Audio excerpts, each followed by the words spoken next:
Now in a moment we're going to lay the wreaths, but first I would like to ask Tommy Harte from our Health and Safety Advice Centre if he would want to say just a few words to us. Yeah, can I just thank everybody for the support they've given, not only today, but in the last 2 years of working Memorial Day. As a result of your support here today, and particularly the trade unions, UCAAT, the T&GWU and the GMB, the whole Working Memorial Day idea has taken off nationally and internationally. I'd particularly like to thank the families of the people who we're to remember today for having the courage to come and join us today. In the West Midlands we have a major problem in that over the last few years the average of people killed at work has been 13. That's 13, far too many, and the Health and Safety Executive, who are the inspectors who are there to police workplaces and make them safer, are in the process of reorganising the inspectors. So in the West Midlands, where we have a dreadful record of health and safety, the inspectors are going to be hived off to other areas of the country. In the West Midlands we cannot afford to lose one factory inspector. We need to increase the number of inspectors, we need to increase the facilities that are available to them and the funds in particular that are available to them, because the reason that employers don't get prosecuted for manslaughter of people who are killed at work is not because the employer is not guilty, it's because the HSE, the Health and Safety Executive, cannot afford to employ a lawyer to pursue those cases. This is outrageous, and it's got to change, and we're the people to change it through the trade unions and through the Labour Party. Thank you very much for your support. Health and safety of those who work should, I believe, be a concern to every one of us, and we must particularly be concerned lest attempts to improve productivity and cost effectiveness in our economic life are made at the expense of health and safety.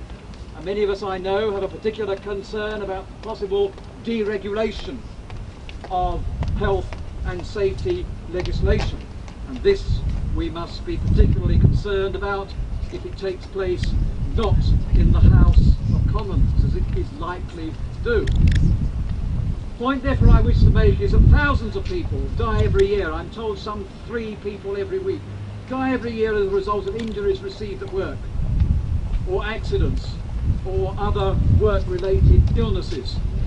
And between 1991 and 1993, 180,000 people were seriously injured at work, and some 23.2 million working days were lost as a result of work-related injuries. Well, now I'm going to ask Irwin now to say a few words to us. Lol is of course our local union of construction and allied trades leader. Today it is our opportunity as representatives in the city of Birmingham to commemorate the accidental death of 2 building workers on the construction of Birmingham Town Hall, as previously pointed out some 160 years ago. Also, throughout the world, across the whole international scene, Workers' Memorial Day is being commemorated not only for construction workers but for people in industry who are giving their lives through the hazards that they operate in, whether it happens to be chemicals, dust, asbestosis, you name it, or accidents.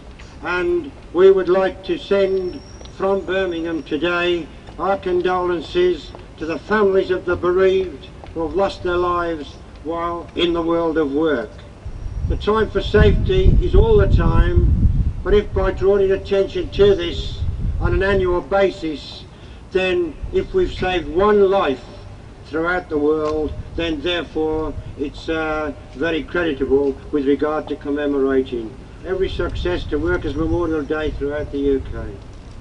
I'm now going to ask John Partridge of the T&G to address us.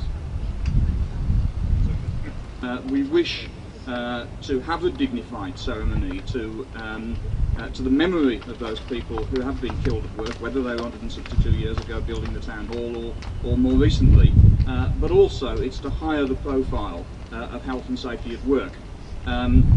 We're in the last decade of the 20th century, and yet still working conditions exist in this country, in an advanced Western country, that mean that 450 people die each year at work, and 450 families therefore are ruined, are devastated, are absolutely shattered by the knock on the door in the afternoon, at night or whatever, to tell them that a loved one has died at work, whether it's on the road as a driver, whether it's on a building site as a construction worker, or in a factory or wherever.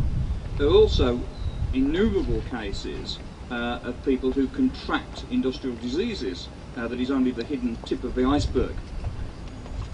One message that I think needs to go out from here is that health and safety is of paramount importance, not only to me as an individual, not only to our union, to the wider trade union movement, but to everybody who is at work, to the 26 million people who are at work in the UK. And as Lola said, if by ceremonies of this kind we do bring that profile to the attention of the media and to the public at large, then if we prevent one accident, and although we hope to prevent thousands more than that, if we prevent one accident, if we prevent one death, then this whole business has been worthwhile.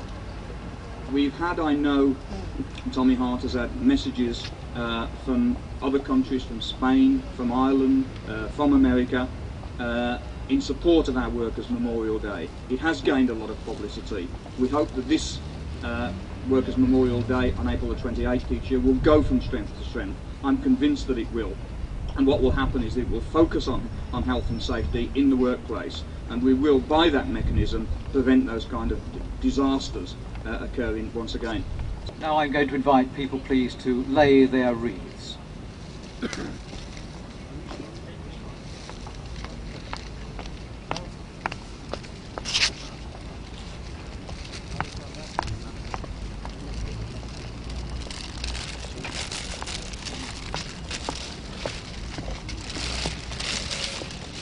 Stand off.